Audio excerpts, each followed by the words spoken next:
everybody in. Yep, there we go. We're recording. I'm admitting a couple more folks in. Let me go. Let's see, Deborah, if you can stop sharing the screen. Oh, right. Also, let's see, where is that?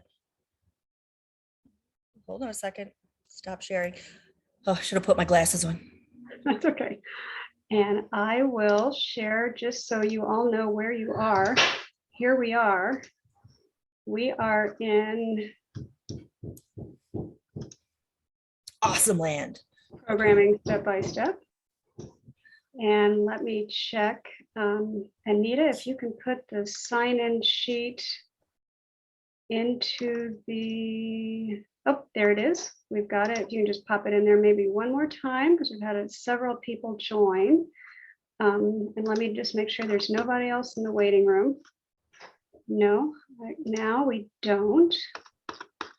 And so I will, I'm going to stop sharing really quickly. I need to get to another tab and get that ready to go.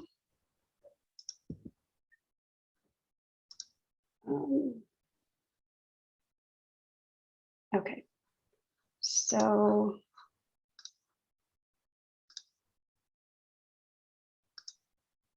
okay, just wanted to make sure that that was ready. So here we go. We are going to get started.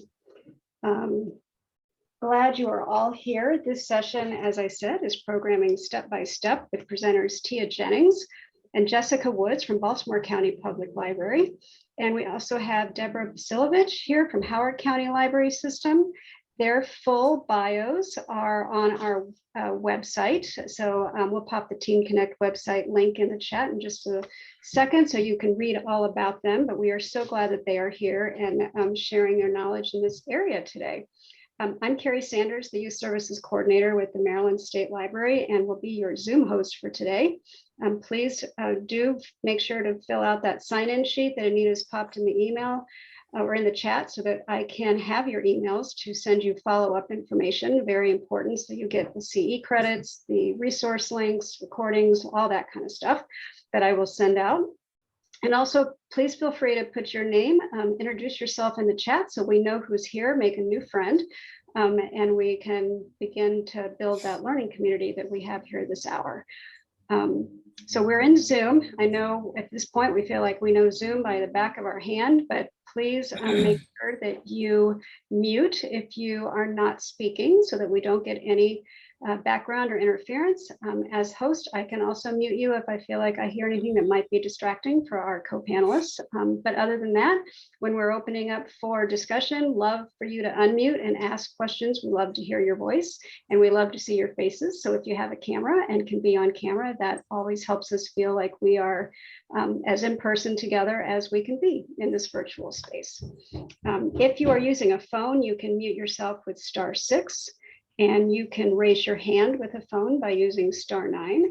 But if no one's on a phone, we'll just use our chat or our voices when we are ready to ask questions. Today will be part presentation from our co-panelists as well as part discussion, which means there will be plenty of time for questions and discussion at the end. If you can, hold your questions till the end, but if you do think of something along the time that the co-panelists are sharing, you can pop that in the chat and Anita and I will do our best to keep track of what you're asking so nothing gets missed. We will probably not interrupt the presenters, but we will go ahead and make sure that we can get back to those questions at the end. So, Deb, did you have a question? No. I am so sorry. I forgot I was on. Okay, no problem. I just want to make sure I didn't know if I was making like Satan like off track there a little bit. But yeah, we will make sure we definitely get everything answered. If Deb, you get a question and you can answer it easily while Jessica and Tia are presenting, feel free to do that and vice versa. But we'll definitely before the end of the hour make sure no question goes unanswered. And now I'm going to move over to our ropes agreements. If you know me, you know I always try to frame our time together with a set of agreements. This is what we reviewed this morning. reviewed in the last session. We're staying consistent with our set of agreements for today, but just wanted to review these one more time. Ropes, the R stands for respect yourself and others as we have conversations and learn together. The O is to be open to learning and thinking about new things or new strategies or new ways.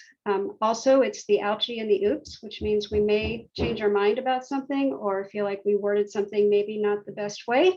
And we're sorry. And that was an oops. And we learned from those mistakes or changes of thinking, and that's okay. The P is to participate and to pass, which means we balance as much as we're participating to make sure that someone else has the same opportunity to do so. E is our Spanish word. The escuchar means to listen and to really make sure we're here to listen actively to one another. I know we are because we've all made an intentional effort to be here. And the E is also to be open to this experience. The S is to be sensitive to one another and what we're hearing and sharing, and to also know that we are in a very safe space wanting to learn together. So with that, if you can give me a yes or a thumbs up, I know that we're in good shape. And I'm going to now stop sharing. Thank you. I see lots of smiles and thumbs up. And now I'm going to move over to our other tab so I can move the slides for Deborah. And here we go. Awesome. All right, you just need to tell me when. Okay, how about this? So I was going to signal you with my finger like that to advance. Okay. Okay. Yep. Okay, great. So hi, everybody. My name is Deborah Vasilevich. I am the Elkridge branch teen instructor. That's Howard County Library System. And I am really happy to talk about gamified learning. I absolutely love it. If you're not familiar with it, it incorporates techniques that it's a way of imparting education. And it really addresses the need to be interactive and collaborative. And it uses game design strategies to deliver that immersive experience that really helps students learn, and not just learn, but retain their knowledge and enjoy the learning process. So there's a lot of ways that we can gamify. Specifically, I'm talking about escape rooms today. You may have done them. I know that it is very popular. So I'm going to talk about the different kinds of escape rooms that I have done. I've done a lot more over the last couple of years, many of which are virtual. So I have sent out a resource package. Also, I had some pre-homework. If you haven't gotten to that, that's fine. You can play with that at your leisure. I am curious to find out if you made it to the end of the escape room and what you thought of it.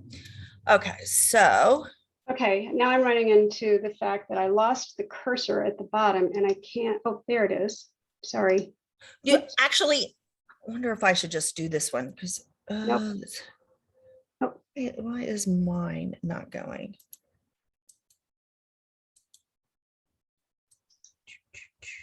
That the next one, Deb? I think I've got it. Why is mine? I'm so sorry. I'm in the presenter and the presenter isn't moving forward. Okay. When I go full screen, I lose the arrows. Okay. You know what? Actually, is it okay if I just share my screen? Yeah, absolutely. Okay, great. Sorry about that.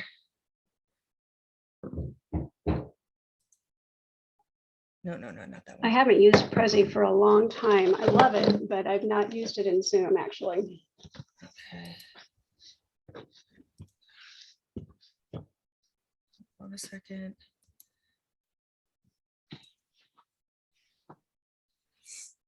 Okay, and where can I share my screen? Oh, I have to go to here.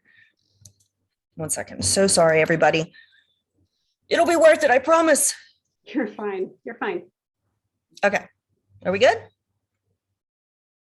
Okay. All righty. Okay, 1 second. I'm trying to get this to go full screen. F11.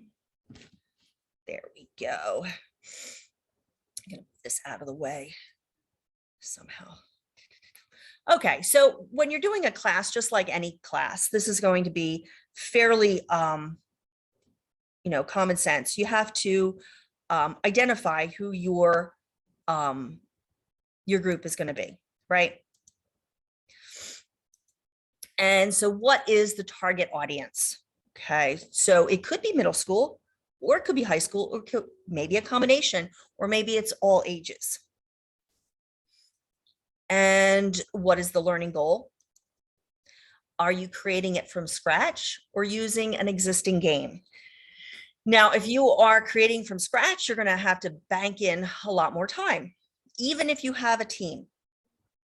And you also have to figure out, are you allowed to use something from an existing game, and what are the rules of your organization? How long is it going to be? Is it going to be a multi-day event? And then how many participants? And you really want to be realistic about that, okay? Because you want everyone to have not just a positive experience, you want them to have an awesome experience and come back and tell their friends and just build on it. So you really need to think about realistically how many you can handle. And do you have any money for it at all? And is there a way that you can check what resources do you have? Maybe you have some things that you can use so you don't have to spend money. There's a lot of things out there, and I'm going to talk about some tips and tricks that I have used that have been fantastic, because I don't have a whole lot of money. And how will it be presented? In other words, what best fits your abilities, the scheduling of the branch, and what you think your branch needs, what has been requested, or what fills the community sort of flavor. Okay, so which is better and why? Let's take a look. I have broken this down into two: online and in person. And we'll see just some basic differences. I'm not saying one is better than the other. They're both awesome. They're just different. So Zoom, Meet, whatever platform you use for online, you can make slides, and the slides themselves could be the game. It's very simple. Or you could do a game within a game. I want to show you, I've done this a couple times. Now you could do Minecraft, Fortnite, you could do a D&D campaign. And I'm going to show you my screen right there. I've used this one also. It's called Unlock. So it's an app on the phone, and I can connect the app to, share it with my screen, display it then for them, so they don't need the app. But if they're at home and they have the app, they can play along themselves, and that is very engaging, right? So, but it's not required. So you're not creating, it's something that if they have the phone, it's an additional bonus. Now, indoors, you can do so many things with indoors. You could do a game night, you could do a lock-in. In fact, I think, and prior to this, that's the kind of escape room, prior to COVID, that's the kind that I had done. When you do a digital escape room, an online escape room, another option is perhaps you could embed it actually in your website. So you have an option that an individual can come on.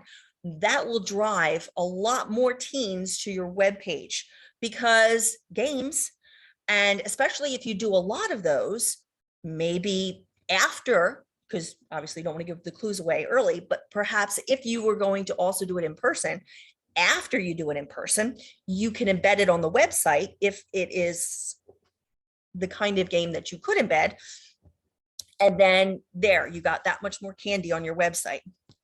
And then change them out regularly. If you were doing it in person, you could also have it outdoors, depending on the rules of your organization. And you can introduce scavenger hunt elements and other game elements. Okay. Also, when you're thinking indoors, or I should say in person, you can do outreach. I did this with Thomas Viaduct Middle School for almost an entire year. We met every Wednesday for their lunch, and we had a quick escape room, much like the one that I had shown you. In fact, that one was one of the ones that I used. I used that platform because it was so easy to use, and I could knock it out in like an hour. So what software and technologies are available if you were doing online? Obviously, you don't maybe want to learn a whole new one. Yes, that's a great idea. But if your class is in like 3 weeks, yeah, that could be anxiety inducing. So know what you're comfortable with. And I bet there's a way to use it. In the resource packet that I sent out, I have given many different examples of softwares and technologies that could help you with online escape room planning and execution. Now, when you're doing one in person, you want things that are tangible artifacts, okay? But here's the thing, you don't necessarily have to buy them. You can make them. And it just so happened that for one escape room that we did, and this was an in-person, I actually had, I'm sick today. I was planning on being at work and I was going to show it to you, but I basically had a 3D model, 3D printed of, it was supposed to be the sword and the stone, right? So you have like basically little plastic rings, and they have writing on the outside, numbers, runes, and then there's a sword that is basically the key. And then once they turn it in the right spot, they can pull it out. And all I had to pay for on that was the filament. And if you have a makerspace, hey, you could actually do a project like that.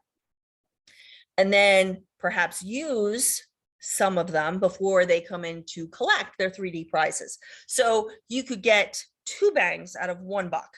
So that's just an idea, okay? You could also use a physical game as well. Now, when doing an online, it's going to go a lot faster, okay? It's going to move a lot faster. So you want to have at least 13 obstacles. I think that worked really well for an hour. Don't make them too hard. You don't want to exceed 5 minutes or you'll lose them. And they will, leave. You want to have about 10 or less obstacles if it's in person, because there are so many things going on, and there's people in person, and things will go in different directions, quite literally, actually. You want to have enough tech for it to be interactive, okay? I'm just going to slide this up here, get that out of my way. So you want it to be interactive, but again, you don't want it to be too difficult. You want it to make sense to everybody. And the interaction for an in-person is going to be very movement oriented. You want to get them up and going to different stations. You could have a larger group, and you just want to make sure that they are constantly, because you want to control the behaviors, you want to control the outcomes. And so you want to keep them moving. Now, I wouldn't recommend one staff for an online. I had 2 buddies, Nancy Target and Julie Naylor, who helped me for each and every one of my online escape rooms. And I depended on them thoroughly for all kinds of things. But technically, I suppose you could do it with just one person if you absolutely had to. Again, not recommended, but I'm talking like just if that's all you had. However, you couldn't do that if it was in person. Our library has a policy that the staffing needs. If it were, for example, a lock-in, we really need to fit the number of students. Now, if it is, a class during regular hours and we have, 20 kids in there, I would say 2 staff might be nice, or 1 staff. But if you're having a lock-in, our policy is to have 1 staff member for every 5 teenagers. So you really have to think, is that something that you can do? Now, the rules at your organization might be a little bit different, but, oh, sorry, didn't mean to do that. Yeah, so the next thing I want to talk about is the story. The story is the most important thing. I have a link, and I don't know that I have this in your resources. Carrie, could you do me a favor? Could you copy and paste that into the chat?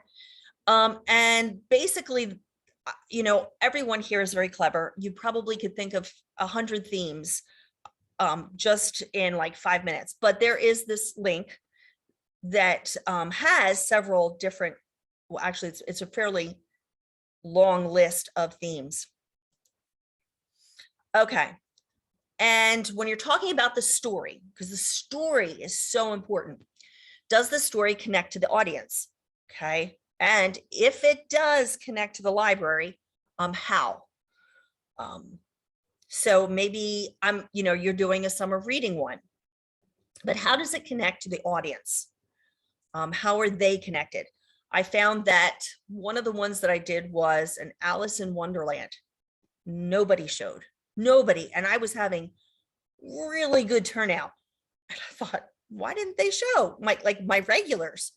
And later, some of them told me they were like Alice in Wonderland. So that was not a good idea. So then I started asking them what themes they liked. Obviously Harry Potter, obviously Percy Jackson. But after you've done those 3 times, you're looking for other ideas. So, and that's mostly for me. But here's the thing, the teens could do Harry Potter every single week. So I have to take myself out of the equation. You want to outline or storyboard if you like to storyboard. Basically, you're writing a story. So you do it however you would write a story. And you have your introduction, which presents the problem, okay, and the rules of the game. This is what you're going to disclose to the students at the very beginning. So this is your intro. You're going to explain housekeeping. You're going to explain the characters.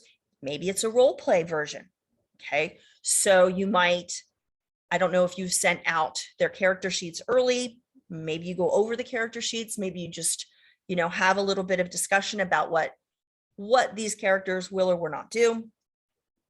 You talk about, what their objectives are and the starting point for the game and obviously the goals. So the middle part of the story, that's kind of the journey. Those are all the puzzles. And you do want them to connect. So when you're traveling through a story, where are those beats? Where are those little what is important to the story that would make logical puzzle points? And of course, they all need satisfying endings. So, and gamers love challenges. So if in the course of creating these puzzles and everybody's trying them out and you found that 1 or 2 of them are really hard, save those maybe for the end, unless they're too hard. And you can work them into your finale. And what is the finale? Well, the last part is to do all the things, but you don't have to do them alone. In fact, think about involving your teens every step of the way. They can help you with the story writing. They love that. If you're not really sure, or if you don't have a writer's workshop or a tab that's interested in, maybe someone in your system has a class going for teens. It doesn't have to be online. It could be at another branch, but maybe they could help. And then if you can give them credit for that help somehow online, that's brilliant. Like on your website, like, a special thanks to so-and-so and so-and-so. So obviously, when you're doing all the things, you got to get your approvals. You got to book your space and order the props and materials, and see what else you can find.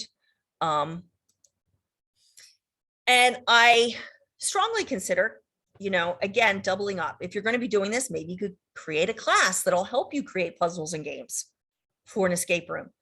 And then also in that process, you're building up an audience. So that's fun as well. You can also stagger this so that I noticed that a lot of middle schoolers came to my escape rooms that were online. But maybe teenagers, like high schoolers, would like to create the games. Don't reinvent the wheel, use an existing one if you can. Also, creating these obstacles should not be hard. If you are hitting a wall, stop, try something else. You're supposed to be enjoying it too. And that will come through with a really fun one. Your library should have lots of logic games, riddles, puzzles. Look online. Again, with the resource packet that I sent out, well, it's actually just a couple of pages, but there's a lot of ideas there for you to find puzzle generators, logic puzzles, riddles. And what I like to do is to mix it up. So, oh, and this one is nice. Have several adults try the puzzles, but not just adults. Here, this is the best thing. You probably have teens that come into the library that perhaps don't like to attend some of your classes, and maybe they just want to hang out, which is awesome. This is a great way to tap them for involvement. I have several that come in, they're my regulars, and I told them, okay, so some of the adults here have problems with these puzzles, so would you guys like to look at these? And they could do them together, like one puzzle together, or several at one puzzle per, and they could do it themselves, see and time themselves, see how fast they can do it. So I give them like a paper version and some pencils. If they don't want to do it, they don't have to do it. In a big group, you might find 2 or 3 that will, and maybe the rest won't. That's fine. That's still a success. And tell them if it's more than 5 minutes, stop. Don't even worry, unless you want to find the ending. And then basically write down how long it basically took you. Not that I am timing you, although they're probably going to compare it to themselves, but basically I want to know how long it actually took them to complete so that I can gauge, either A, where to put that puzzle in the storyline, or if I need to pull it or make it harder. So I want to double check my materials and technology prior to the class. And that's really interesting with the Outlook, going back to the Unlock that I had on my phone that I told you. Well, there's also cards. The Unlock app is free, so anybody can download it and access the games, but there's a card component to it. Now that has a cost, and I would purchase those games out of my budget and we would share. But the thing with that game, it's almost like a choose your own adventure, so it might go in different directions. So I found that after one game got a little bit over time, if I took pictures of those cards and I had them in a Prezi or whatever presentation software you would have, you can very easily move around so that you can select the card that they chose and zoom in on it, because you can't even on the it's nice to actually see the number card when they pick it and read the card out loud, because that's not going to show on the screen on your phone. And the key thing is to enjoy it yourself. I would say you should do all of the puzzles. If it is a box, know every possible way it could go. And that means you know the answer. So it's in a way ruined for you, but you want to really make sure that you can give hints throughout the process. I hope all of this made sense.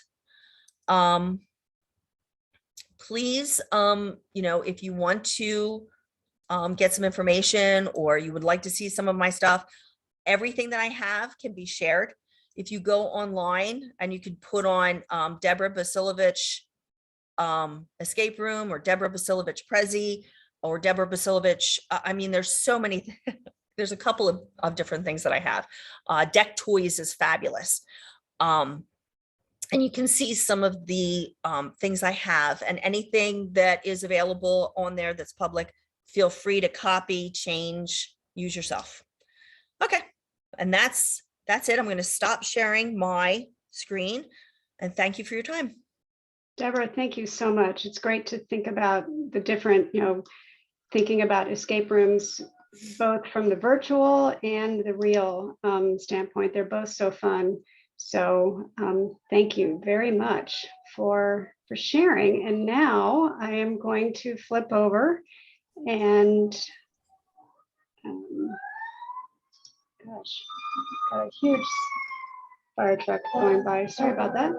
Okay, so I'm going to have Jessica and Tia take over and get them spotlighted here and take it away. Okay. Let me get myself set up here. Hopefully everything will work out wonderfully well. It wouldn't be an awesome Zoom if there wasn't frantic trying to click all the things ahead of time, right? We've been clicking around. Jess and I have been clicking since 1:55. Can you see the slide? Is it there? Yeah. Whew. Okay. Okay. Let's go. So hi. I'm Tia. I'm a youth and family engagement specialist with Baltimore County Public Library, and I'm Jessica, and I'm a librarian 3 over the Catonsville branch of Baltimore County Public Library, and I am our teen coordinator at that branch. And together we're going to talk about our high school Battle of the Books program, which this was our pilot year, and we'll kind of go through step by step what happened on a system-wide level, because I do system-wide planning, and then on a branch level. So 2 different perspectives. Here we go. So first, you want to start with your idea, the why. Why are you doing this program? And so for us, it was, hey, let's create a high school version of Battle of the Books. We already had a successful, one second, I want to move my screen there. Okay.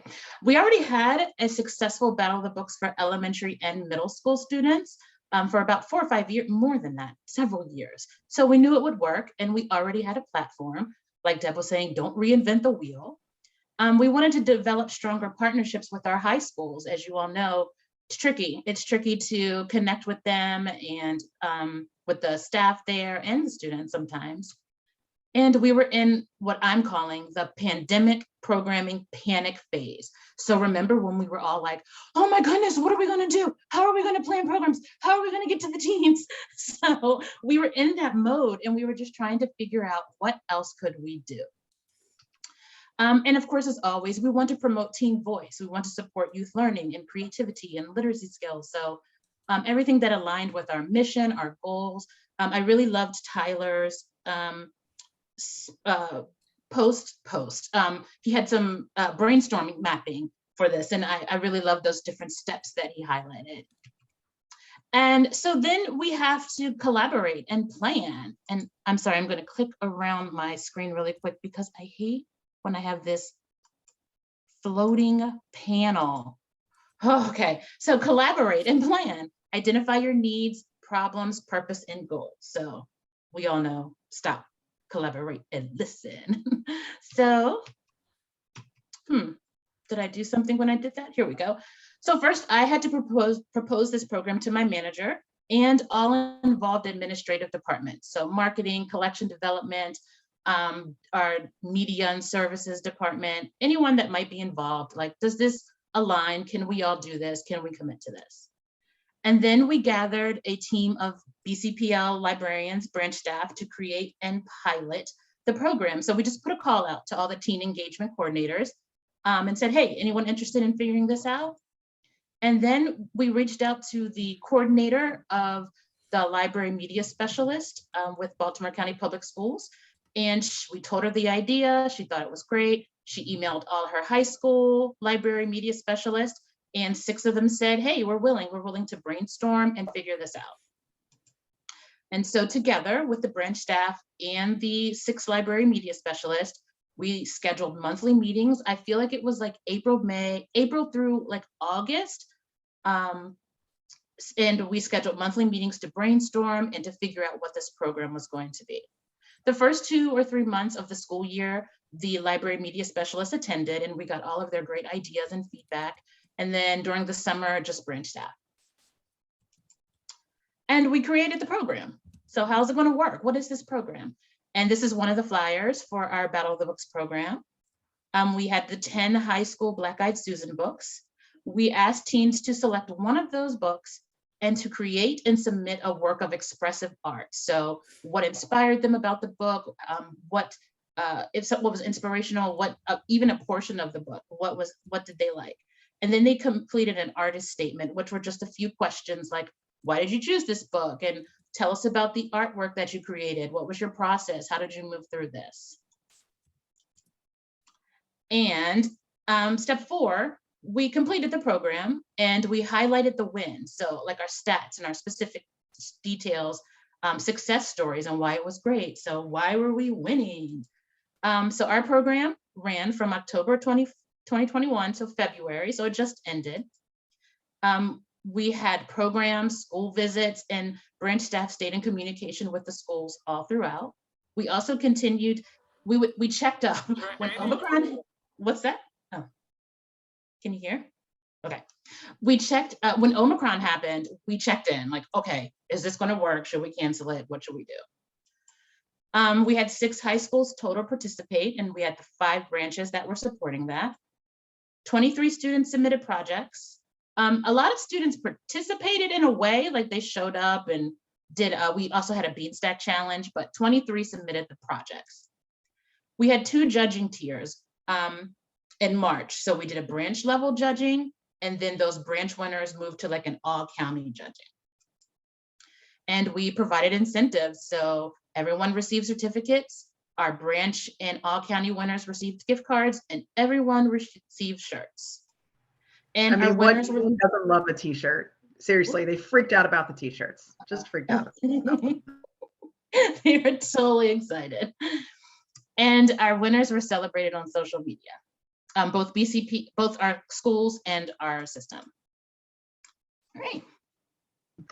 Okay, so obviously this year has not been normal. Will we have normal again? Who's to say? But we had to be completely flexible the whole time in deciding where things were going to be virtual and where things were going to be in person, right? So really in putting together this Battle of the Books where our elementary and our middle school ones were going to be battles where they had a quiz show element, all of that good stuff. This, we decided it was all pretty much virtual and the students submitted their work online. So at any time we could do everything virtually. It wasn't that panic of we have to completely pivot. We kind of built that in as we were needing to be flexible. And so in talking about working with outside partners, because obviously this had a lot of moving parts and a lot of people included, when you're working with outside partners like schools, you need to ask them what they need, because I think in library world, we get very much stuck into what we know what we need, which never seems like quite enough. But really ask them what they need. I was all gung-ho about going into my schools and doing book talks, and then the world ended again. So that wasn't going to be possible. So my media specialists were saying to me, I need you to make me videos of you talking about these books and send them to me, please. And we got that going. And the kids got really excited about those titles. You got to be flexible. I mean, I don't need to tell you all that. That is all we have been for the past 2 years. So being flexible is important. Understanding that the library schedule is different from other working schedules. So, hey, hashtag Saturday librarians out there. We know we're all working at 8:30 on a Saturday morning. Guess who isn't, or who I hope is not checking their email at 8:30 on a Saturday morning, is your library media specialist, or maybe some of your outside partners. So understanding that staffing is different and working with them on a library schedule is going to be completely different. those media specialists are in school at 7:15 in the morning at those high schools. So they might be sending you emails at 7:30. I hope you're not checking your email at 7:30. So just be aware that the schedules are going to be different. Something that Tia and I had to say to each other, and for all of us, is we do not know until we do not know it when we're doing a program. A major hurdle that we had was that Baltimore County Public Schools had a major ransomware attack last year, and pretty much they were still dealing with the after effects of that going into this school year as well. So when kids were submitting their projects to us online, what we didn't consider was that they were sending us their projects and we were not able to open them because we needed the Baltimore County access in order to do that. So we learned that lesson. We got through that hurdle. We made it work. Something that was really great was involving all levels of staffing at your branch. So I know in a previous session, we were talking about, hey, if you have grouchy people at your branch that don't like working with teens for whatever reason, I actually had a staff person, my coworker, come up to me and she said, you know what, Jess? I really struggle working with teens. I really struggle with the teens here. I would like to see them in a different light. Can I please help judge your Battle of the Books? Because I would love to see their creativity. And first, I thought that was really awesome. She took ownership of that. But second, just the level and caliber of projects that the kids submitted, she was blown away. And she really got to see, hey, our kids are so neat and so creative. And that's what I'm going to take away about them. And debriefing is important. And we will talk about that in a little bit too, but just that we were constantly looking at each other and saying, hey, we need to figure out how we're going to fix these issues for the next go round was really important. So my branch had 2 of the high schools. So I was working with 2 media specialists, and I was very happy and proud that our system-wide winner was one of the Cadensville kids from Western Tech High School. And I think, Tia and I have been talking a lot, but I would just really love for you to be able to see, fingers crossed that this works, her winning project. Now, like Tia said, they took one of the Black Eyed Susan books. Faith took Elizabeth Acevedo's Clap When You Land, and her project that she made an animation and wrote a poem to the animation. She wanted to deliver it in the style like Elizabeth Acevedo's spoken word poetry. So I hope that you will get to see this amazing project and our winner. Okay, well, let me make sure. I lost my control panel, so I'm going to hope that you can hear the sound. Oh, I lost so many things. Actually, here we go. I'm just going to come out of it. That's fine, but I want to see, that is Faith, our winner, and she is holding both of her certificates in that picture. And tell me if you can, I can't even. Can you hear it? No, not yet. Okay. And maybe make it full screen. I know what to do from yesterday. Yeah, I'll get it to full screen. I know what to do. Cool. Just give me a moment to read everything. Take all the time you need. We're good. Yeah. Everybody's being nice. We're good here. Yeah. And I will make it full screen. Boom. And here we go.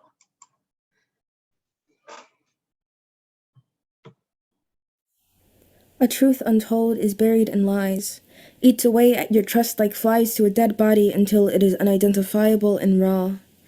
Doubt comes in and claims memories like lost luggage, twirls its fingers around them until they too are rotted, too disfigured. It can kill even the sweetest of memories, turn them into something sour, something that makes you wince like a molded orange full of maggots makes your stomach clench and turn. And when the murder is done, it outlines the victim in chalk, as if to symbolize something that once was, but the stench remains. It condemns the dead to an eternal rest, permanently stained like blood that will never wash out, spot be damned, like hurt that will never go away. It never goes away, it never goes away. The feeling of betrayal is the hot knife twisting and twisting in my stomach, an immense pain I cannot bear. And the shock is almost the worst part. Like the hair on your neck has never known gravity. That sick, nauseous feeling. The cold, stiff air, and somehow I am slick with sweat. Like your body is frozen, but your mind and heart is trying to outrace the other. It feels like I could die, that at any moment my heart will work itself to exhaustion or my brain could fry, but my mind begins to walk, and I let it wander to how tragic it would be for this face to be etched in stone, for my final look to be petrified, the shock of now knowing the unknown, wishing I could go back to being blind. But who knew Judas's kiss was so deadly, that something so hurtful could lay between two lips, and I replayed those words leaving your mouth, how each one felt like daggers, how you danced around the truth, using words and phrases like, there's something I have to tell you, your ums, and please don't be angry, and believe me, and I don't want to lose you, and sorry, rapid fire into my chest until they don't feel like words anymore. Instead, they start to look like shrapnel from something bigger, like an incoming bullet or a plane with the tail ripped off free falling onto me, and all this internal chatter wakes up my body, and I remember I am still here, that I didn't disappear, and my heart is still racing and my palms are still clammy, that no amount of ruminating makes this less real, less painful. So when I am handed this unwanted truth, the first thing I want to do is pack it away, put it in a box or send it somewhere far into the corner of my mind, put it in a shelter, return it to sender, anything that'll make it get away from me. But the truth can't be returned like a bad present, and your trust can't be refunded either. All sales are final. The burden is yours to bear. And the only thing scarier than the fear of not being able to go back to normal is knowing you lived a lie, that your world was a bubble, that everything you knew looked so distorted it was normal. But how else do you know that you're living in a bubble, that the only way to know is for it to pop? The only way for you to know what's real is to come crashing down into reality with nothing to break your fall, broken bones and all, and it hurts like hell, that I don't even feel like I know you anymore, that I see you differently. And I know nobody's perfect, but the fact that you went to such great measures to cover up the truth makes me feel like I'm not good enough for it, like I'm not good enough for you, that I gave you my trust and you threw it away, crumpled it like a wrapper and tossed it in the wind. And I need to let myself process before I hear the list of excuses you have lined up, that my hurt is valid, that you ripped out my heart live and beating, and you better hope my anger is fleeting, that the hole in my heart can be bandaged, sutured shut. And all I hope is for time to heal this scar, because I hate hating you, but I hate what you did even more.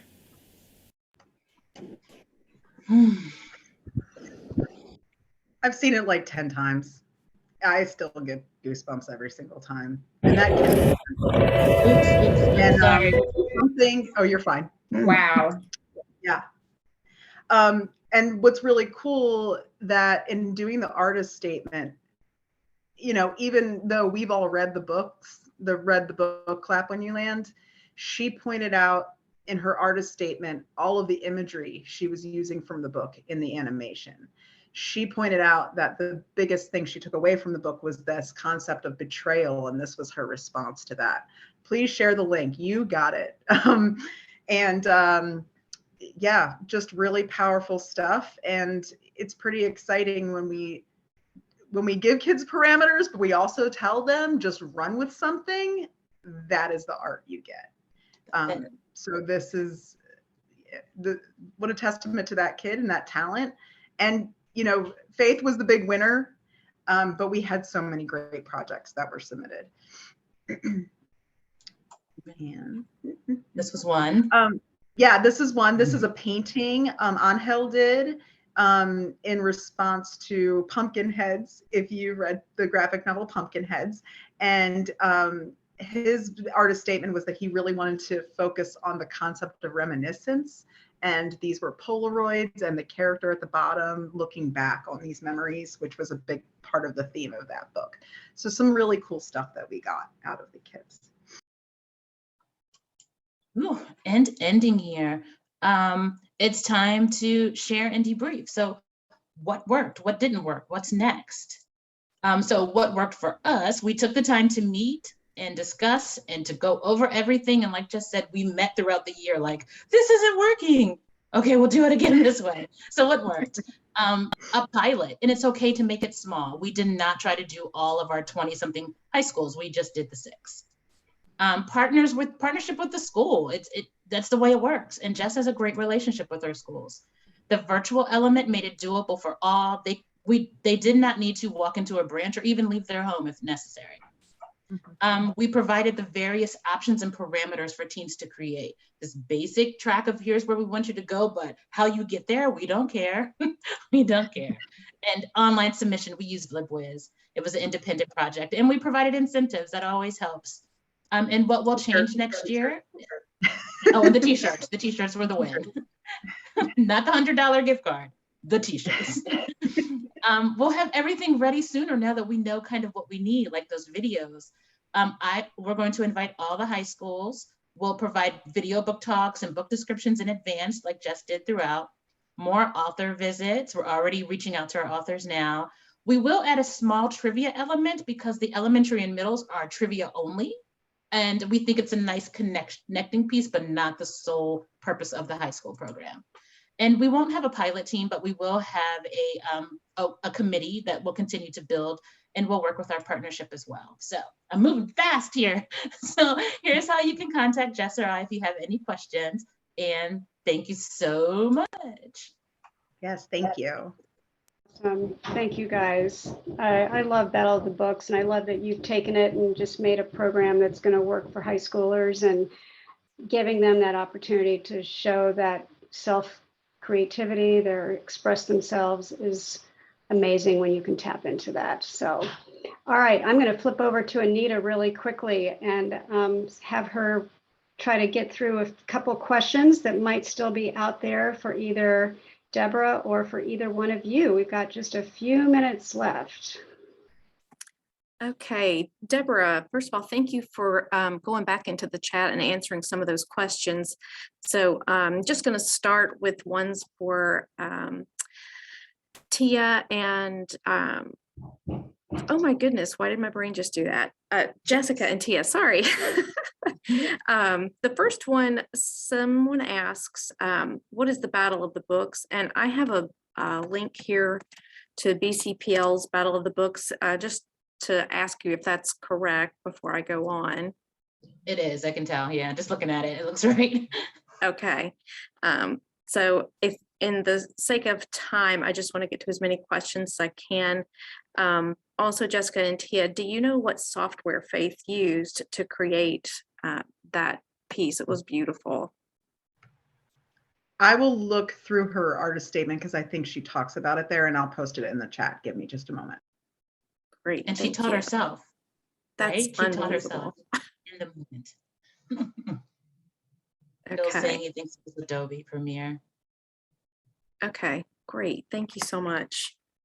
Let me see. All right, I'll go back and kind of recap a couple of those questions that Deb answered. Chris asked about the cardboard box maze GIF, and she said it was a video clip from one of the Escape the Maze YouTube episodes, and it's available on Giphy. Did you have anything to add to that, Deb? Oh, and you're on mute, Deb.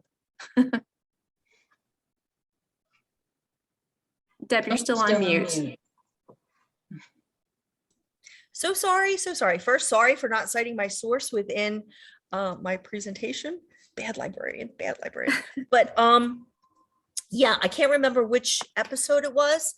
But if you go onto Giphy and you put in Escape the Maze, and they'll bring up a few. Yeah, and I had been looking at different escape room ideas, you know, just for when I was working on the presentation here, and I came across it by accident. I just thought it was fun. Okay, great. Thank you. Also, someone wanted to know if the Unlock app has standalone games. And you also did answer that one. That let's see. Oh no, I didn't get an answer for that one. I'm sorry. Go ahead. It does. It has a couple of different kinds. I believe there's website applications, some of which I believe are free, as well as having, you know, the more traditional game, not board game, although there are board games out there. There's a lot of different escape rooms. And they're not that expensive to get them in a box. And it's not that expensive to actually make them. All you need is some boxes and some locks and, you know, to make up some puzzles, and then have the kids go around. If you were doing that in person, a little harder to do something like that, you know, via a Zoom meeting or other kinds of virtual presentations. You can, though. You can use video.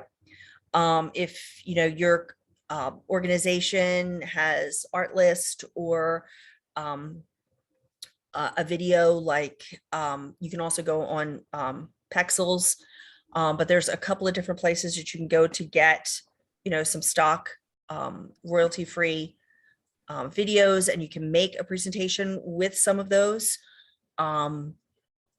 just to start with an image of some kids in a Harry Potter like outfits, and then the next screen will be like a puzzle. So there are lots of resources online that are free that you can just grab.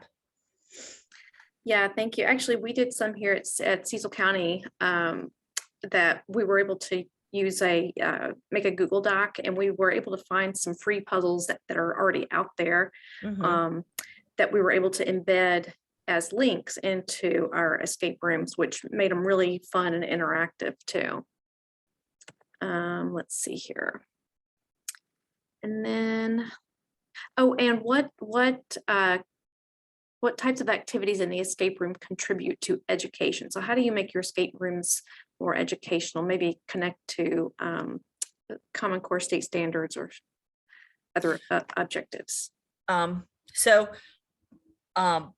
Critical thinking skills, always a great brain exercise. Logic statements. And if you did the pre-work, you saw that at the very, very last final bit, I had logic puzzles. That is pure coding. Okay, that is programming language. And if you have someone that is they might not even know that that's something that they could be into. They may have never thought of that for themselves. But if you tell those teens, hey, you did really well on this, that means that your brain is really good at logic puzzles. Think about computer science. You already have the talent for it. Think about it. Obviously, math puzzles are math, and many of mine were algebraic. Some of them were too hard. And I have to cut that back. Word puzzles, they build literacy, they build vocabulary. You just do a simple hangman, and it's amazing how you are exposing kids to different languages. Obviously, whatever the topic is, you are exploring a topic in different ways and providing them information somehow that they're learning. But the biggest way, the absolute biggest way that it is educational is because when you're solving these puzzles, it requires the teens to think about all of these puzzles and obstacles in different ways, and their brains are pulling all of this information from disparate places, from different disciplines and their life experiences and things that they're interested in, that they've seen in YouTube, where they've heard about, and they might not know a lot about it, but then someone else does, and they work as a team. Even on virtual escape rooms, they work together to provide their learning, and they're teaching each other while they're doing this and sharing that knowledge. And that's the kind of learning that sticks, right? And then they feel really good about themselves. Great. Does that Thank answer you the question? so much. That's I think so. awesome. Carrie, Yeah. that's all the questions I had. If you want to Okay. go ahead. Thank you all. This was a great hour. Thank you so much for all the experiences that you have brought to this, where we've heard about these unique types of ways to engage our teens. Wonderful session, Tia, Jessica, Deborah, just thank you so much for the time and effort that you have contributed to this. And we'll stop the recording, I think, at this time. And hopefully the sign-in sheet has been there for you to